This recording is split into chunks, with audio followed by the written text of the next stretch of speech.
fundamentals of storytelling. So the job is not to like throw out the baby with the bathwater, as we like to cite, like that weird English phrase. I don't know if you've ever heard that one. Never heard it, but I love it. Yeah.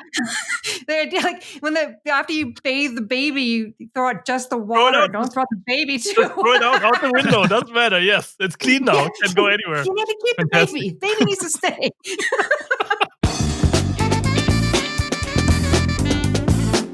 Heyo, welcome to the Industry Leads Game Design Podcast. Please welcome our friend, masterful wordsmith, and wonderful human being, Susan O'Connor. Woo! Hi, guys. Hi from Berlin. Yes, and well, from hi Cologne from as well. Austin. And Cologne. Okay, this is our United Nations podcast. I love it. How is it in Austin? How's life in Austin right now? We know nothing about Austin, Texas, so please let us live in it. Oh my gosh. Well, there's a lot of musicians here who wish they could play music. So that's sad. We're all like I don't know.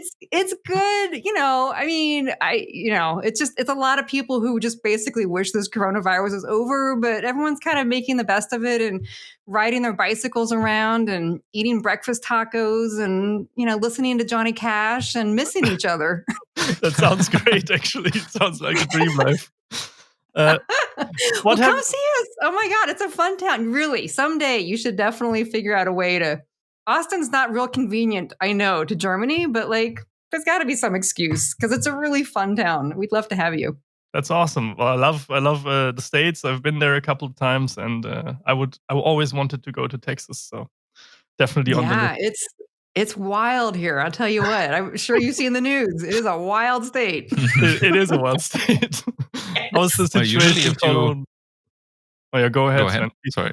No, we're still, That's the we're still video figuring hiccups. this out. Our viewers are used to it, that we're talking over each other because we don't understand how this video thing is working yet. Yeah. What is video 2020? Yeah. None of us do. I know. How did we all become TV producers in 2020? I mean, it's like, Exactly. I didn't know I needed to know how to do this stuff, but okay. Everyone becomes a host in a sense. Yeah. Seriously. So, Susan, maybe you can tell our viewers / listeners a little bit about yourself. What have you worked on? Who is Susan? Who is Susan? Hi. Yes, I'm happy to. So hi, everybody. Thanks for listening. I am really excited to be here. So the short version is I'm a writer and a teacher, right? That's the easiest thing. So I have been at this for a while, working as a game writer. I think I've worked on, honestly, I don't even want to count it anymore, but last I checked, I've worked on 24 games, which is crazy. I started out at a little studio here in Austin that makes kids games. I think my first job was a slumber party video game where you just hung out like a little girl and you had to brush each other's hair and talk about boys and the kind of stuff you do at a slumber party when you're 8. We do this all. And We did this all the time. Yeah, it's really fun. Slumber parties are really, really fun. I miss them. Anyway, I worked there for a little while and then we got acquired and then we all got laid off and I got a very tiny little severance check that I thought meant I could retire. I was so dumb about money. I was like, whoa, this is awesome. Well, it was not awesome. I had to get it together and start working again. But all my friends who had been working at the studio with me, they were smarter than me. And while I sat around, they went out and got jobs. I can't believe they're smarter. This cannot be true. I know. So luckily, they got jobs, and so they were working at other studios. So when they needed a writer, they called me. So long story short, I worked on a bunch of games. I worked on the ones that people seem to know. I've worked on the Bioshock franchise, the original, and Bioshock 2. I worked on the Tomb Raider franchise. I've worked on the Far Cry franchise. Really amazing. A bunch of other ones, but yeah. What a portfolio! Always have to love. No, go ahead, please. I was going to say, so I've worked as a writer for a long time, and now my job is kind of to help other writers and other teams. I try to come in and just, kind of teaching a man to fish. Kind of helping them don't know, because you can't learn this stuff anywhere. You can't take classes in it. I learned everything the hard way, meaning screwing up in public, shipping bad stuff. I've seen your Twitter bio a couple times now that I always have to laugh at that when you say I've written games you've played. I think that's a nice way to put it.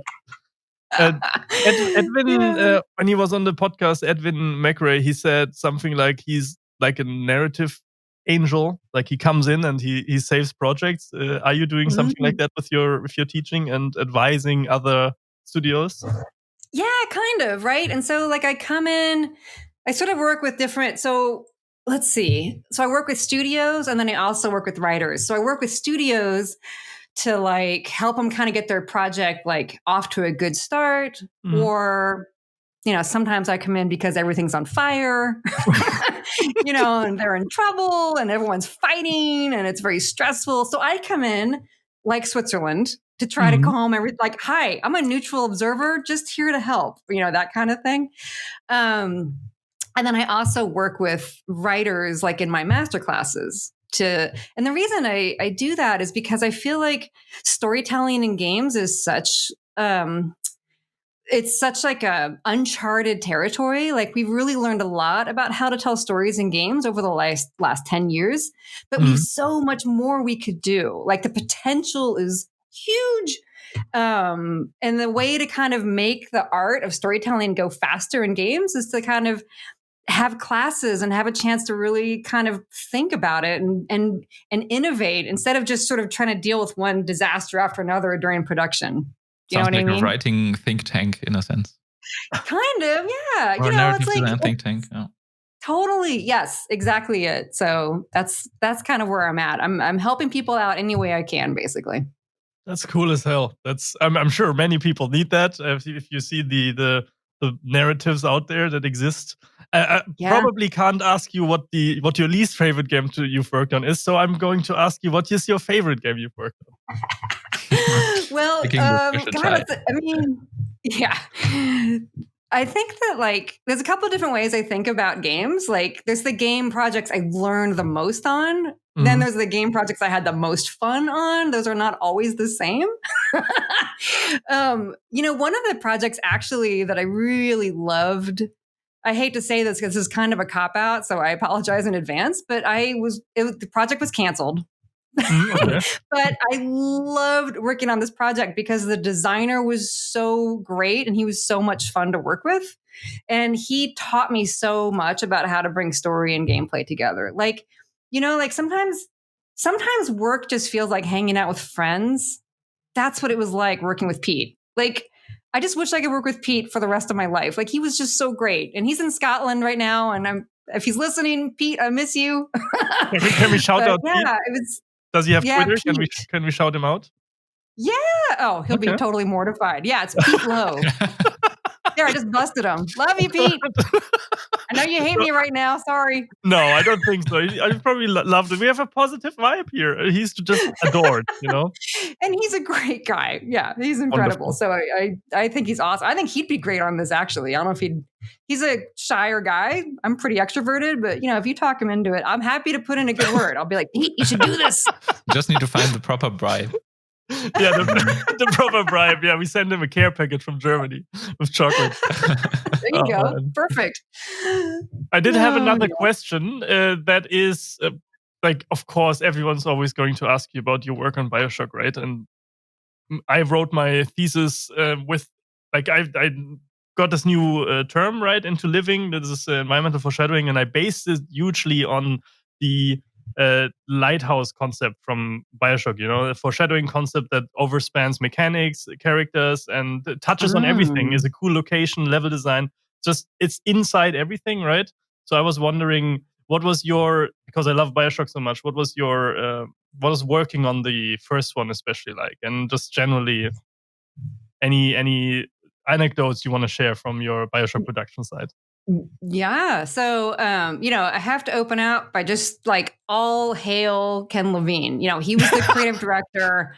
Like, let's not get it twisted. Like I'm very grateful I got a chance to be on that project, but it was definitely his project. But here's what And I learned so much from that project, right? And so like one of the things was because this was a while ago, and like at the time there was this real feeling in game studios that games were just like so brand new and so different from anything that ever came before, that like no rules applied. Like we're just gonna make it up as we go because we're brand new and we've got nothing to do with movies or books or anything. We are totally our own thing, which I kind of get, and in some ways that's true, right? But like but Ken Levine is a trained writer. Right? He studied drama. He understands the principles of storytelling. And the thing that I took away from it was that like, even if the thing is new, like the medium of games, like the human being who's playing it is old, meaning ancient.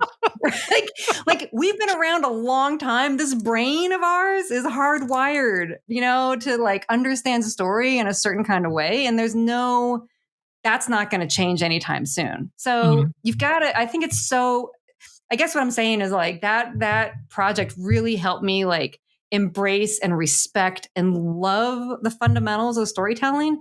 So the job is not to like throw out the baby with the bathwater, as we like to, right? Like that weird English phrase. I don't know if you've ever heard that one. Never heard it, but I love it. Yeah. They're like after you bathe the baby, you throw out just the water. Don't throw out the baby too. Just throw it out the window. Doesn't matter. Yes, it's clean now. Can't go anywhere. You need to keep the baby. Baby needs to stay. Okay, just the bathwater then. Yes, right. Just the dirty water. So you want to hang on to the baby, which is like, the basics of storytelling. And then you want to think through like, okay, well, how do we need to change bend the rules, or how does that work in games, basically? And so that was something I really learned from Bioshock. And something else I always think about and I talk about in my classes too is, that game was really where I learned the fact that like you don't really need to make the story about the player. So the player is just a variable in the systems that you build. Something kind of, yeah. And story is one of those systems, right? And to put the player in the middle of that story system is just asking for trouble, because you just don't know what the player is going to do, right? I mean, that's the whole point of a game. You have freedom and you can do what you want. And the designers create all these fun systems to give them tons of freedom and agency and all that good stuff. And then to ask them to then play a role and stay in character and do what they just don't want to. And Bioshock's such a good example of that. I mean, Bioshock gives you tons of freedom, but also tells a great story. And they did that by not making this player the protagonist, which was a total mind blower to me. I just was like, whoa, man, this is crazy. The only other game where I know that is an active design pillar, I think, is Blizzard, because they, at least old Blizzard in the World of Warcraft, I know that their main character in the design pillar is the world. Azeroth is the main character, and I think this is the kind of approach that you're saying is also happening. I love that. Totally. Well, right. So, I mean, it's so that is so smart, because like, I think so much about storytelling is figuring out where your audience is paying attention, right? Like that's where you want to put the story. And when you play a game, you are paying attention to the world. You're always looking at the world and trying to navigate it. And where's the loot box and where's the monster? And right. And so making the world a character is just super smart, because we spend more time with the world than we ever do with like a non-player character, right? Yep. And you said we're this unique medium, right? We can do this, right? In a film, the viewer can't go in the film world and walk around and all this kind of stuff. And we can use all the soft world building we want and place characters conversing with each other, and the player can overhear them talk, and we can find secrets and runes and cool shit. And I think this is way more exciting. Yeah, exactly. Yeah, even linear games are not really linear compared to classical formats like movies. Totally. Yeah, exactly. I mean, that's the thing, right? It's like embracing what awesome tools we have, and then figuring out how to make them work. Like the fact that it's nonlinear for a long time frustrated writers. Like, how am I supposed to tell a story if I can't put things in order? Yeah. That was me talking, right? Like, why is this so hard? What's right? the solution then? What's the solution to that now? Please help us, save us. Okay, I'll tell you. I'm going to tell you what a solution is. There's more than one, right? But I'll tell you how right. So this kind of gets back to what I was saying before. The solution is to not make the story about the player. Like the solution is to build a world in which story is happening and then invite the player in, and then the player experiences it however the player wants to experience it. The trick is to give like other characters, like I tell writers in my class, like the NPCs, like those are your actors, right? You're the writer and those are your actors, and they will read every line you write perfectly. They will do exactly what you want them to do within reason, And so like you can really give them like what I talk about in my class is like an inner life. Like normally when you play a game, like especially older games, you walk up to an NPC and it's like the dude was just standing there doing literally nothing, waiting for you to show up. Yes, basically, yeah. Yeah, like no personality, like no life, just like, okay, dude, random dude. But like if you can make those as a writer, like those NPCs, that's who you want to give all the storytelling love to, and you want them to be in love with somebody and you want them to hate somebody else and you want them to be on a quest of their own. And, the player can like interact with those NPCs and be a part of that story. And here's the thing, like players don't feel gypped when the story isn't about them because they don't think of it that way. Like we're all like, look at this call. Like who's the hero of this call? Well, it depends who you ask. I'm pointing at you. Not at all. I'm the NPC to you guys, right? Oh. This is your game. Oh, no. Right. And vice versa, right? We're all in this together, yeah. Yeah, exactly. Like that's fine. It's totally natural. So players don't play games like Bioshock and then throw the controller down and say, "Wait a minute, this wasn't about me at all." Like, I want to be Andrew Ryan or whoever is.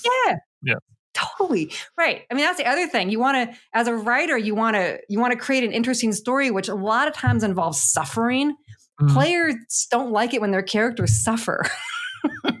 Right? Well, except Dark Souls.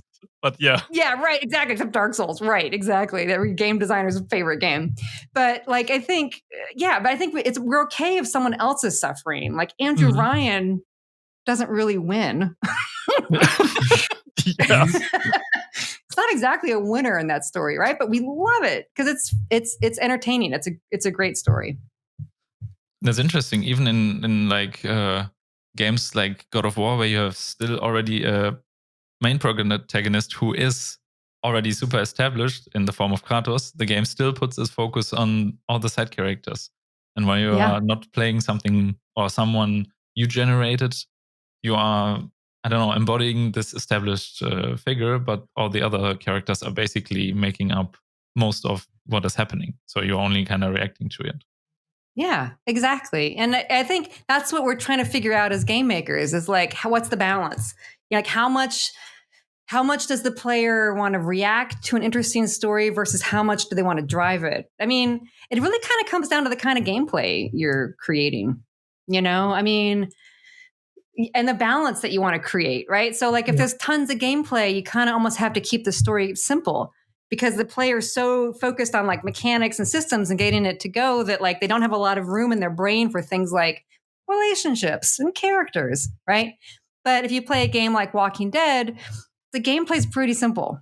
Yeah. So you've got a lot of room in your head to pay attention to like who's my friend and who's my enemy and that kind of stuff. And then the puzzles can more be in the characters and not only the environments. So figuring out their emotions and stuff like that. Yeah. That's an interesting thought.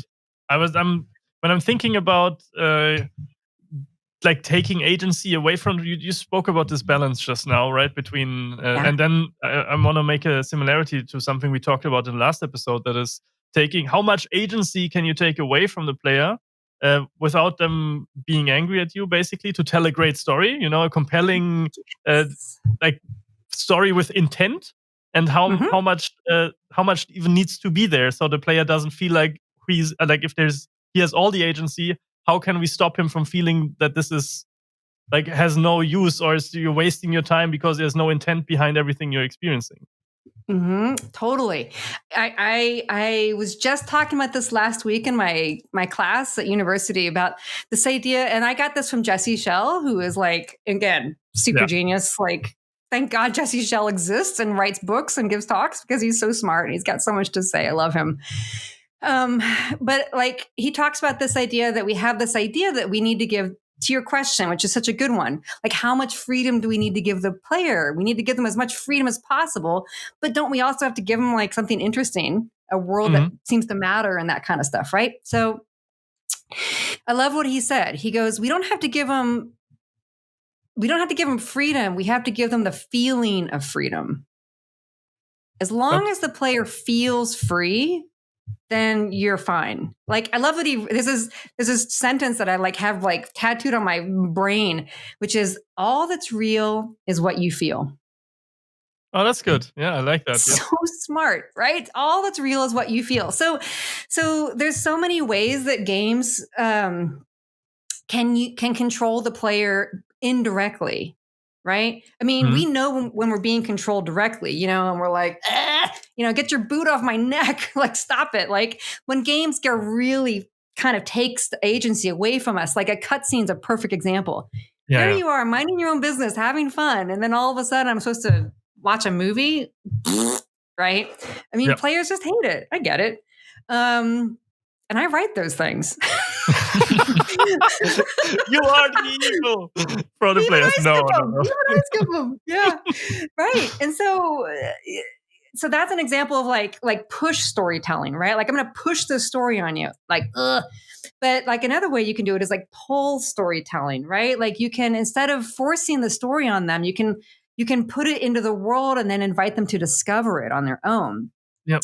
And that way, only the players that like story are going to go to the trouble of finding it, right? Some players are just going to want to bomb through, zoom through all the levels, like, and just get it done. But other story nerds like yours truly are going to like pick up every audio log and talk to everybody. And if there's something cool there to discover, I feel really special as a player because I discovered the treasure, the story treasure. That guy who did a speed run through this game, he totally missed it, like, so it becomes like, so I've just realized I'm not answering your question. So let me get back to it, right? This idea of feeling of freedom. Still fascinating. Still enthralled. I know. I love this stuff. It's so fun to talk about, but I just have to watch myself that I don't go down these crazy alleys. So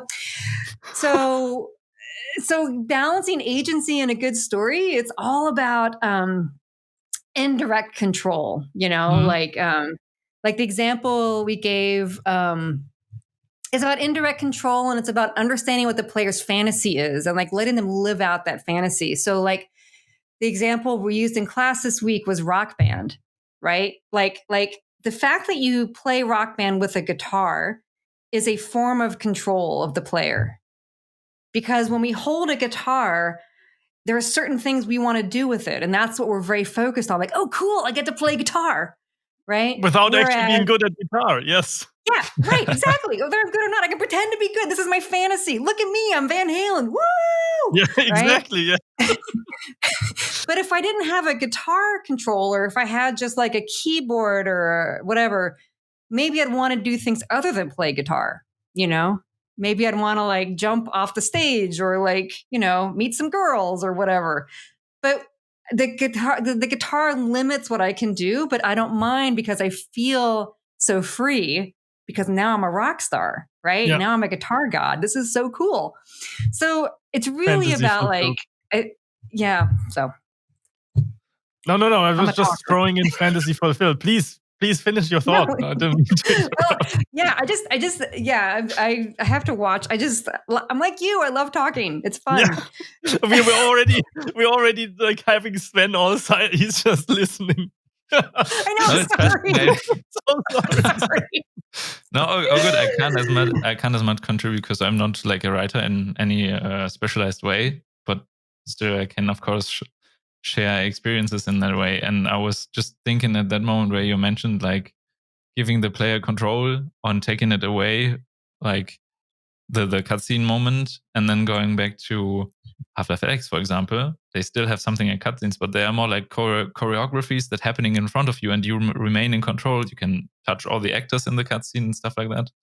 And I don't know, close down the elevator while something is happening in front of you. And I think this feels, while this game is still so much like a roller coaster on a fixed track, more or less, it still feels like you can do everything. You can inspect every tiny little thing in the environment. And then this is kind of creating the illusion in my experience.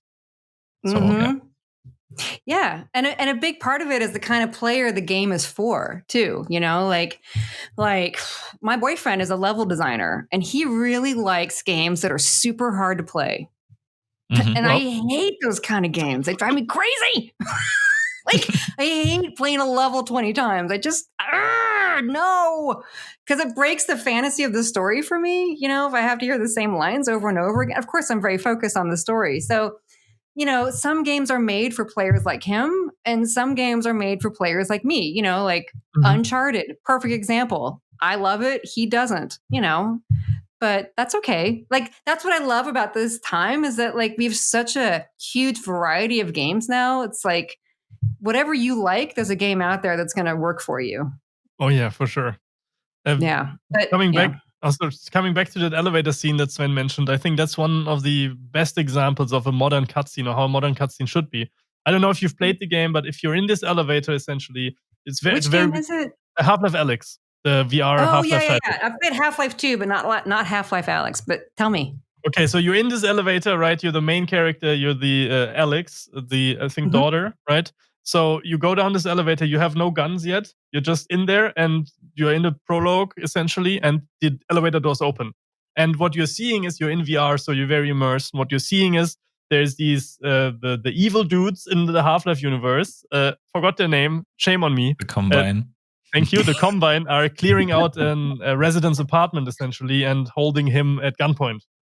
So you are then the elevator is is opening up, and then you are being held at gunpoint, and the Combine is yelling in your face, and you only have these like 3 seconds to react because he's like doing stuff to you, so you can. And this is the amazing thing. Most players don't realize that this scene can play out in different ways. You can try to take his gun, and then he will react accordingly. You can try to close the elevator doors with the elevator button, and he will react accordingly. Or you do nothing. He prompts you to put your hands up. If you don't put your hands up, he does something different when you put your hands up. It's a very immersive scene, and it is a cutscene essentially. But you are still moving around, and you still have agency. You can still decide what to do, and it also shows you the true nature of someone. Because if you are shoved into a situation like this, it's amazing to see how people react into the situation. True. Yes. Well, that's so cool, right? Like that is such a good example of a couple of things, right? Like it's a great example of the NPC staying in character, right? Like that NPC, that guard, the Combine, they have a real point of view, right? Like they're the boss and you have to do what they say. And then it also gives the player tons of freedom to play the way they want. And I think you made me think of something that really is so interesting to me about games, which is that like people really forget themselves when they play a game. They become like children, meaning like not self-conscious. They just sort of play. You know what I mean? They just if the game is good and they're kind of in it. Oh, you 8 know, hours. like yeah, totally. Like I remember working at the original Gears of War. Which was not totally my cup of tea. Let's be honest. But I remember being at this is before the game came out. We didn't know it was going to be a big hit. But I remember being at the playtesting session.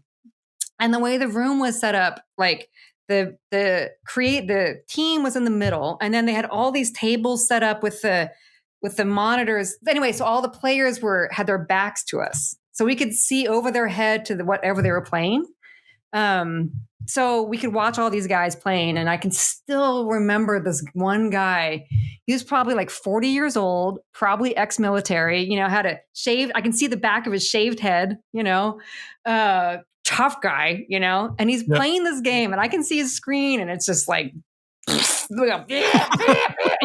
gruesome. But I can still hear this guy. He giggled like a little girl. Like, he was so happy. It was like, he was having so much fun. He was like, wee! And I thought, man, this game is going to be a hit, because he got to kind of just disappear for a little while into this crazy world. It was a lot of fun for him. And that's the dream, So it's great when games can find ways of letting people forget themselves, which is ironic, right? Because we talk about agency and we want to be able to do all kinds of stuff, but we also, I think, sometimes want to just leave the real world behind and just live a fantasy for a while. Mm-hmm. Even though escapism is often criticized, right? We shouldn't be designing narratives in games as a method of escaping because it devalues our medium for a little bit. But I'm 100% of your opinion. Sometimes you just want to, sometimes you just want to play and you just want to feel good about yourself. That's why Animal Crossing is Game of the Year nominated, because it took people away from COVID. Oh my God, 100%. And besides, honestly, I mean, I know that escapism criticism, like, I understand, but I've never seen a movie about me. Like, every TV show is about other people than me, and good. I'm glad, like, thank God. So I know the escapism stuff is so fun. I mean, also it's so natural, like, I remember reading a story once about, like, this is really weird, but like animals during the Vietnam War, like elephants, like the bombing was really stressing them out. So they ate the hallucinogenic plants. This was like the elephant's way of saying, I can't be here right now. Or the way to cope with everything that's going on. I mean, the life is stressful, like, it's hard. Yeah. We need a break. Oh my God. If ever there was a year that proved that people need a break, it is this year. So I am, thank God for games. Yeah, thank God for games, indeed. I have one. Sven and me are currently working on a mod for actually Half-Life Alyx, so a VR mod. Oh, cool. So he's brilliantly designing all the levels, and I am designing the narrative and writing. And what I feel like often, because Sven is working a lot in the editor, right? He's building the levels. He's, we have a lot of back and forth. What I feel like as the narrative designer and writer, that sometimes I feel like I'm not part of the development process. You know what I mean? I'm wondering if you ever felt the same. If you feel, because you're not working in editor, not working in engine, do you ever feel like you're not really part of the development process? Yes. Or the team? Totally. Yes. But I did until I just kind of changed my focus, right? Like, I thought about, well, okay, yeah, I'm not going to pop the editor open. I'm not going to get under the hood with a wrench and work on the engine. So how can I help? And I think that, like, here's the way I think about it. Because, like, for a long time, it was hard to collaborate with people on the team. I felt like we were kind of butting heads, and I would come into the meeting with, like, I have a great story idea, and there would be just tons of pushback because it breaks this system or it doesn't work with this mechanic. And I was like, ugh, and then vice versa. There'd be play testing, then they decide to change a level layout. And then I'm like, well, that screws up my story completely. So, a lot of like sad faces all around. And I thought, this isn't good. Like, I must, we all want to be working together. So how can we work together better? So I just kind of took a big step back, and I thought, well, there's something, how did I want to say this? Like, the team, we're all trying to do the same thing. So what is that same thing?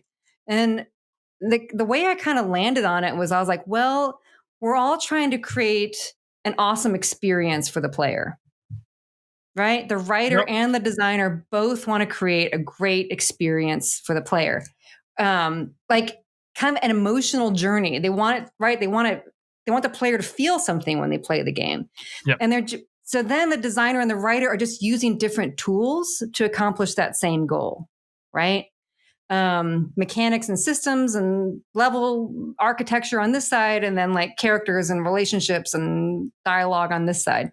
So for me, what really helps me stay connected to the team is starting out, like, kind of every meeting with, like, well, what do we want this to feel like? I like right? that. What kind of experience are we creating here? Is this, and because I just feel like having that as always the touchstone, helps everybody, for me at least, stay in sync. Shared understanding, like an established baseline that everyone is on the same page, and constantly checking if we're still on the same page. It's something Sven and me because also it's do. always evolving, right? It's always evolving. Yeah. But if you have that touchstone, so as long as you kind of keep that touchstone, which is moving around always in sight, then you can be more creative on both sides with coming up with solutions. Like maybe it's become clear through like playtesting that this game actually needs to be scarier. It's not scary enough. Okay, well, how can we make it scarier? Like, that's an interesting question to a writer and to a designer. That's true. Yeah. Maybe the writer's going to say, okay, well, then we need to have a lot less talking because talking is very comforting. And if we don't hear human voices, we're going to be more scared, for example. You know what I mean? And so we need to change. We can't tell the story through dialogue. Maybe we need to just put it in the environment instead, with what's on the walls or whatever. Big fan of indirect storytelling and not just shoving direct exposition down the player's face, right? Totally. So, oh my gosh, I feel like this is the hardest thing for writers. I obviously I love words, clearly, yes, right? Yes. But like, I feel like when I'm working on games, I just always in the back of my head, I'm thinking, I'm not going to write a single line of dialogue if I can help it. I think that's actually a great thought. Yes, as a writer. Yes, that's the way to start. Every time I need to work on something, the first pass I do, I try not to use a single word of dialogue. I try to use every other tool. Can we do it through music? Can we do it through character animation? Can we do it through signs on the wall? Right. And then once I've tried every other tool and there's still a couple of things that I haven't communicated yet, then I'm like, okay, dialogue. Because players, it's different than a movie. It's different than anything else. You just can't count on the player hearing any words of dialogue you ever write. I think the one aspect is much more focused on the player discovering stuff, like exploring your options, basically, instead having something shoved down your throat, in a sense. So exactly, it's that push storytelling. Yeah. It's like we just don't want anything pushed in our face. Even if it's interesting, if it's forced on us, we're kind of annoyed, I think, right away. Yep. Like, leave me alone. I'm trying to play a game here. There are some techniques, I guess, to like fake that. I worked a long time ago. I worked on a very small student project, and we've got a lot of audio logs, very comparable to the Bioshock ones. And what we did was that we built a system that clustered them in areas that, like, you would always find them in at least, like, there's the story beats, right? There's like 20 audio logs that tell this story beat, 20 that tell this story beat, whatever. Yeah. And you would always find some from the story beat until the story beat has finished. So we faked that they are discovering a unique audio log that is just at this location, but we're still telling the linear story beats. Yeah, so good. It's like that indirect control. Yeah, for sure. That's awesome. That's kind of what we did with Far Cry 2. We had this open world, and this is not unique to Far Cry 2, but this is where I learned it. And then at some point in the game, you cross a bridge, and then you can never go back, but you don't know that. You cross a bridge, and then the enemy blows up the bridge, and you're like, well. Oh, damn, it's really stuck here. Yeah, it's not the enemy that blew it up. The designer blew it up. It's like, I think that the rooms. I mean, in a way, a game is like a house. Because there's architecture to it, and you can think about it in terms of like turning lights on and off as you move through a house. That can be such a helpful way of organizing it, because otherwise it feels like too big to tackle. Like, where do you start? Well, you're not in the whole house at once. You're in this room right now. What needs to happen in this room? That's a good point. And I think that's, like, if you play games like Gun Home, very, very story heavy, and almost like in German you say Kammertheater, like a story that happens in one location only. I don't know if there's, like, Quentin Tarantino's Hateful Eight. That's like in this one location, right? It's this specific part of movies in Germany is called Kammertheaters. And I think, those are sometimes even the hardest stories to tell, because you can't just put everything, all the interesting areas somewhere in your world and people will be drawn to adventuring. Instead, you have this very tight building where all of your stories have to be in. So I really feel like structuring of rooms is a very hard task to accomplish as a writer or narrative designer. Yeah, and exactly. I think, sometimes the one way to think about this stuff, I think, is to think of it in terms of like layers, like a layer cake or something. I don't have a good analogy, but like you almost want to figure out as you work on, for me, I think working on a story where if the player only sees the top level, it still needs to be good. You know what? I'll use Lord of the Rings as an example. Haha. Yes. Right? So like you can watch that movie and you're like, I was really entertained. That was a fun movie. Like, wow, lots of stuff happened. But you can also, you can go way deep down in, right? You can read all the books and like there's so much more to discover, but they don't try to cram everything in the movie.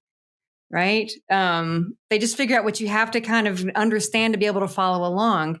And then if you love it and you want to live with it more, there's more to discover, but it's kind of up to you to go out to find it, meaning go out and read the book, And I think sometimes games can use that. It's hard to say this because that means creating a lot of work that not all players are going to find. And so you're like, oh, I want everyone to see everything.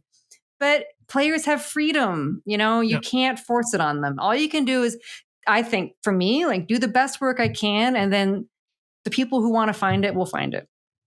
We just have to label all the side quests also main quests from now on. Every single quest labeled main quest. It's mandatory. There you go. Yeah, exactly.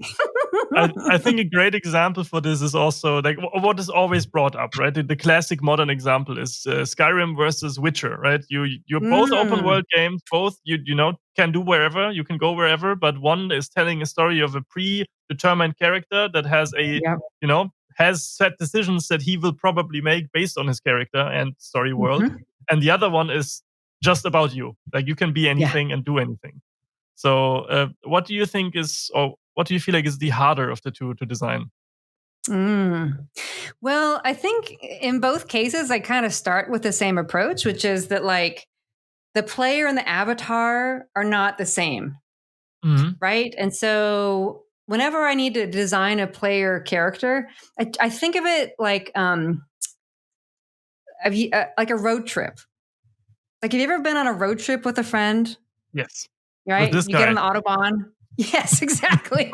You get on your Autobahn, you like zoom real fast. Or you drive to Amsterdam or wherever you go, right? Just how you a break between classes, you take off for a little while, right? So when you're on a road trip with a friend, there's one that's driving the car and they're in charge of navigating and driving the car. And then the friend is in charge of like buying the snacks, managing the music and kind of being fun. Right? You're kind of the person over here is kind of the entertainment, and so I think that that's the kind of relationship I try to create between the player and the avatar. I want the avatar to be someone that the player wants to hang out with, would be okay taking a long road trip with, which doesn't mean they have to be nice. Like Kratos is not a nice guy. I don't know if I'd want to be in a car with him, but he's very interesting. I'm cool with spending a lot of time with him. You know what I mean? Yeah. So I think that having a predetermined character is more satisfying in the sense that you really can create somebody. But then there's the problem of like creating that relationship between the player and the character, which is hard. Yeah. And then the flip side, then you sort of trade one problem for another when you have a character that doesn't exist, right? Where you can kind of do whatever. Then the challenge shifts from creating a relationship between a player and an avatar to creating a relationship between the player and the world. How do I get the player to care about the world? I've read a blog post of yours some time ago where you wrote about the player's arc aligning with the character's arc or something like that. So that this falls in line with these kind of thoughts. I'd say that you try to structure that the player's learning curve essentially to match the character's the discovery or Entwicklung experience curve, whatever. Yeah, that's exactly. Cool. I mean, that's it. It's a journey of discovery for the player and for the character. And you want them to kind of be on that journey together. For me personally, I think predefined characters are more intriguing to me because there's always this backstory I can uncover about them. And I always feel like when I'm creating a new character, like in Skyrim, that you can't define a backstory like in Mass Effect, for example. You can't tell, okay, I had this upbringing and stuff like that. So you naturally won't have situations like in Witcher. The Witchers are famous, basically, and then people are giving shit to the Witcher and want to start a brawl fight or something, like a fight or something. And these characters that pretend to, I've seen you before, I know who you are, I know your backstory, I know your kind, stuff like that, doesn't happen as often in games where you can create your character, I think, compared to when you control somebody who has a past that left a mark on the world already. So discovering that is super interesting to me most. Yeah, it is. And I think that's the job of the writer, is to make the player curious. Like, I think that like if you have a predefined avatar, or it's just like meeting a person in real life, you know? If we meet a person and we don't know very much about them at all, right? Like, hello, random person on the bus. Like, you're not very invested in them yet, you know? But maybe there's something about them that's interesting, so you start chatting with them at a party or whatever. I love this idea of like a character, almost like an onion. You know, like there's layers to them, you know, and the more time you spend with them, the more layers you kind of uncover, just like you do with a friend, you know? I mean, that's what's so interesting about people. They're so complex and they're so contradictory. You know, like the friend of yours that's incredibly shy, and then it turns out they go to karaoke every Friday night and tear it up. And it's like, I thought you were really shy. Like, oh, I am. I'm like, okay, but something is in dissonance there. Your is it interpretation of avatars very interesting to me, because what I usually hear when in the design world, if someone talks about player avatars, they talk about it in an extension of the player, you know, and your definition of it being more like another character that the player gets to know is very interesting to me. How did you ever like stumble, or did you start out making avatars as an extension of the player and then slowly transform there? How did this happen? Totally. Oh my gosh. I mean, you know, I have never taken a game writing class in my life. Like everything I figured out by screwing up.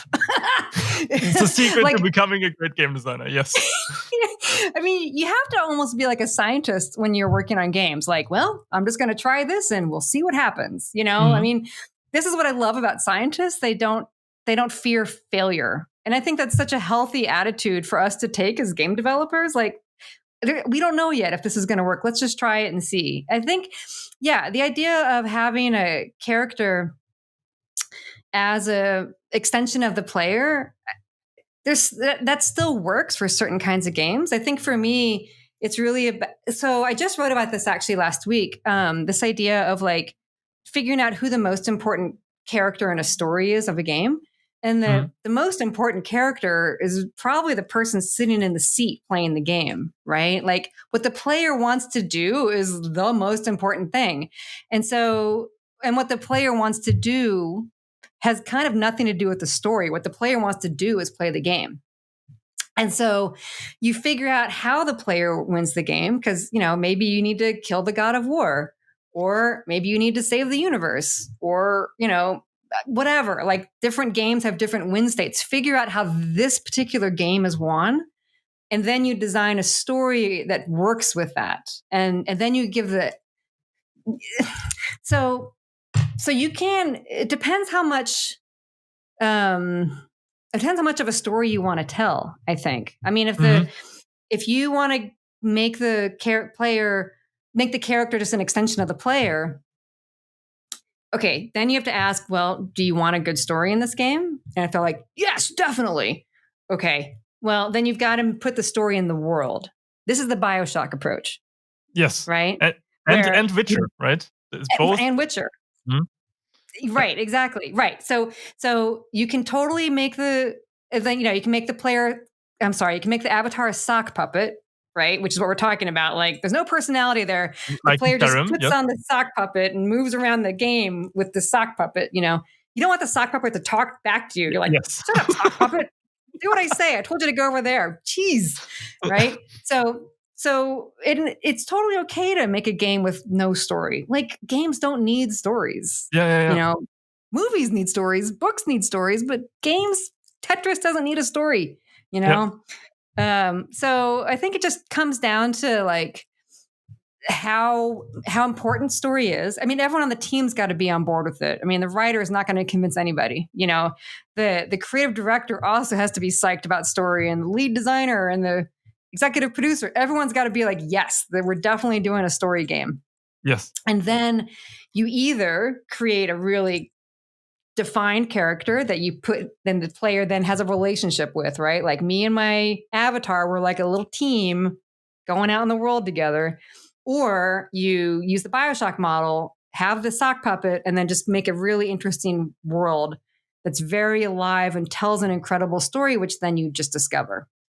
That's so cool. I mean, that you were able to you essentially just solved the debate of what's behind the creation of Skyrim and Witcher and Bioshock with these two different approaches to avatar design. I like that a lot. It's eye-opening a little bit as a narrative designer. That's so myself. Cool of you to say. Thank you. Yeah, I love this stuff, and I want people to like. I want to make this easier. You know, like I'm saying this stuff as if like, oh, it's so obvious. No, I spent years going like, what is going on? I don't know how to do my job. What is happening? I'm you know, I mean, it was. This is the best way to learn, right? Easy. Yeah. Failing. Right. The flip side is I am very confident in what I say because I've done this. I'm telling, you know, like I just want to, I want to help. I love writers. I love writing. I want to play more games with great stories. So that's why I do this. That's super cool. And then also the video that how we've met essentially is that I always recommend you on Twitter, right? You're the talk of how to make the writer and designer collaboration work, I think the title. And this is really what you're about. I see that. And this seems to be very important because like writers and designers need to work in harmony for the game to become like an exceptional game. Yeah, absolutely. And designers love story and writers love gameplay. I mean, it's a collaboration that can totally work, but I think as an industry, we're just learning how to find the language to do this work together, right? Like what we just talked about with the avatar stuff. Like once we kind of have sorted that out and we all agree, like, yeah, that makes sense. You know, and then we pick the approach we like, and then we're aligned. Then we're really working together and not doing, you know, not bumping heads. Like I've been on projects, right? The designer and the writer just, you know, it's no good. Nobody wants that. Maybe I can ask you one more question, like compared to to my workflow. Like when I approach a fresh project and I have to design a narrative in some way, and also maybe in the indie, you also often have to write and be the narrative designer, right? So how I approach it is that I go from like the big story beats, I put them out first, and I try to discover what the story beats are going to be, what the story is going to be, what the player is supposed to feel. And then I go to world building and finding the right locations. And then I go to small locations, then to characters, and then to the actual nitty gritty writing. Is this a common workflow, or how is your workflow if you're approaching a new project? Yeah, I mean, I think that sounds great. I also think there's definitely not a one size fits all. Every project is a little bit different, but I would say basically that. I think the only thing I would probably add is that like I want to start by like, you know, using those words like, what is the player going to feel? What's the experience that we're creating? What is the fantasy that we're trying to deliver here? You know, fantasy meaning I'm a hobbit. Whatever the fantasy is, you know, like I feel it. Whatever it is, right? We want to be a mercenary, you know, or we want to be a hobbit or whatever. Like once we know what that fantasy is and what that's going to feel like, what is it going to feel like to be a hobbit, you know? And then everything kind of supports that. And then every decision we make is kind of rooted in it feels really weird, to be honest, talking about emotions. Like for years when I was in studios, I was always like felt really self-conscious trying to bring this stuff up, you know, like let's talk about feelings. But because it's a very technical industry, we spend a lot of time on our computers writing code and designing systems, and it's very left brain work. But for the player, it's a very right brain experience, right? And we only play games that are fun, and fun is a feeling. So, and I also thought about how, like, when you're on a movie set, for example, like the actors, that's all they want to talk about is feelings and motivation and their characters. And so the writer's job, I think, is to kind of be that voice, like, are we keeping our eye on the ball? Meaning, are we, keeping the player's experience in mind? That's the cool. Emotional experience, not just the mechanical experience. You want both those things to work together. It's like, I read a book one time where, like, the gameplay is a journey of action, like doing stuff, and then the story is a journey of emotion, developing I can see that. feelings. Yeah, that's cool. And so you want those two journeys to go together. What's a game that really has hit you in the feels before? Doesn't need to be sad, can also be fun and laughing and whatever, but maybe a game that made you cry before as well. Yeah. Is there one? Yeah, gosh, let me think for a second. I'm really focused right now on the games I want to. It's Thanksgiving here this week in America, and this is gameplay week for me. Like, I'm just going to get on that couch. And so I'm really focused on what I'm about to play. Like Hades, I'm really excited about starting that. I hear great things. Yeah, everywhere, right? Yeah, of course, totally. Also extends to you, Sven, right? If you want to share a game that has made you feel emotions. Oh, for sure. The first time was actually one of the earliest games, Mafia 1, 2003 or 2002 was it? And that game, I think I brought that point up before. That's like witnessing the whole journey of the main character from rags to riches, and then his downfall and ultimate demise. Spoiler. Yeah. That was something that caught me totally off guard. In the end of the game, I wasn't expecting the main character to be killed off at the end, and that hit me so hard back in the day. So that is definitely one of the games where I was sitting together with my brother in front of the PC and was like, what? And then felt all sorts of emotions. Sure. Oh. That's so cool. Oh my gosh, I love it. You know what? It's a little game. It's so tiny, but it's so well done. It's, you know what, guys? It's hard because I make games. And so sometimes I feel like it's hard for me to just give over to a game because I'm always thinking about it from a developer's point of view. But one game I thought was amazing was Florence. It's like a $3 mobile game. Oh my gosh. And it tells an incredible story with like no words. And it's really sweet. It's really, really sweet. And it's because it's such a short game, everybody can play it and finish it on a team and then talk about it because they just did so many smart things. Like, just, I don't know, really, again, really small, but just really fun. You know, a game I have a real soft spot for, and it has almost no story, is a Katamari Damacy. It's the oh yeah, that's it's so silly. I mean, talk about a fantasy. That dumb music, oh my God, I love it so much. And then like that little dude's running, and I'm like, this is so talk about escapism, right? It's the craziest. The premise of rolling around and sucking up objects, right? and having to like fix the whole universe because your dumb dad smashed everything up. Like, I was like, what? This dad sucks, like, fine, I'll fix the universe, fine. But like, it's so fun. And I don't know. It's just, I'm like, when I played that game, I thought, I am so glad games exist because this is so crazy and you could not have this experience any other way. So yeah, it's never a shame to be a game, right? It's never a shame to be fun and quirky and just producing fun with no with disregard to anything else. It's really cool. I know. I think we're finally reaching a point where game studios don't feel like they have to prove something. Like there was a little bit of a time when like game developers were like, take us seriously, like, and so every game was like about saving the universe or like very sad dads and just very serious. And there's still room for serious stuff, but like, I don't know, like I also would like to have some fun, please. Thank you.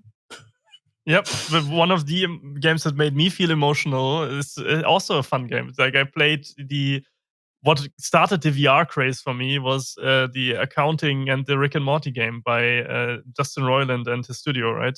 Like, I don't think I've ever laughed that hard. Back then, Rick and Morty was still pretty new, and the jokes went, I don't think I've ever laughed that hard in a game. It was just so much fun, just raw fun. Yeah. It's awesome. Awesome experience. It is so awesome. I know. I love games with senses of humor. I love funny games. There's just not enough of them. Like, please make me laugh. Can we just have fun together? Thank you. Yeah, That's cool. awesome. Rick and Morty. Ugh, love it. Well, the fandom has gone overboard, but yeah, back in the day, it's a great. It was very fresh back in the day. Awesome. All right. Other than that, maybe emotionally, of course, the Would You Kindly reveal was very impactful. The Bioshock Infinite reveal at the end was very impactful, just on me emotionally, I'd say. And of course, many of the stories. I think, Sven, you love Last of Us, right? For its emotional impact on your soul. Well, I have to say, for the second part, like the overall bleakness of everything, like there are not many moments where we just talked about it. They are like portraying moments of fun, and not much in there. There's one moment in the beginning where you have a snowball fight. That's fun. That's cute. But from the point onwards, then you go into this downward depression spiral in a sense. So I know. I in 2020, I can't. I just can't. I mean, maybe when life's better. Yeah. Right now, I just want, please give me just fun games. You know, life is too serious, real life. Yeah, that's a good thought. Game about a pandemic in a pandemic. That's unlucky timing for sure. I know. I mean, yeah, it's still worth playing. It's still a great game, but definitely not for me right now. Call me, miss me with that. Call me in 2 years, maybe I'll play it then. Yeah, when we've overcome everything. Well, we're already done. No, please go ahead. No, please finish. I was just thinking about games I want to play. I'm really excited about playing Outer Wilds. I'm very behind. I really got to catch that. So I'm very I shouldn't even say this out loud. It's embarrassing. But yeah, it's not embarrassing. You're a busy woman. You're a professional designer, a wordsmith. There's no time for games. This is the dirty secret of game development. Like, game developers are real busy and can't play all the games. This is what I tell my college kids all the time. I'm like, you're so lucky. You've played all the games. I'm so jealous. I have to go to work now. Yeah. Feel you 100%. All right. This was so fun. Yeah, the time flew by. It felt like we were like 30 minutes, and I watched the timer, and it's like 1 hour, 3 minutes. And I'm like, okay, well, I guess that's it then. That's true. Well, awesome. I love this. This was you guys taught me so much. Thank you so much for talking to me and sharing. You taught us so much. Mind blown. Narratively, my mind is blown right now. Oh, so I love it. Well, I love talking about this stuff. So if you ever want to do this again, just let me know. We will. Yes, please. Sure. Awesome. And all right, come to Austin. I'll buy you a breakfast taco and we'll go hear some honky tonk. Oh, I'm just going to be frank. Fuck yeah. I'm down with that.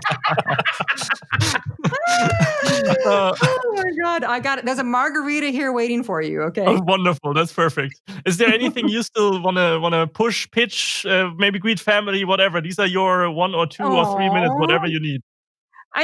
Honestly, I'd mentioned before that I'm teaching master classes, which I love, and you're welcome to check out my website, and you can get on my mailing list there if you want to just, stay in touch and kind of know what's happening. I try to write those blog posts every week, and it's called Ask a Game Writer. So if people have questions, like, email me. I'm writing one today to answer someone's question.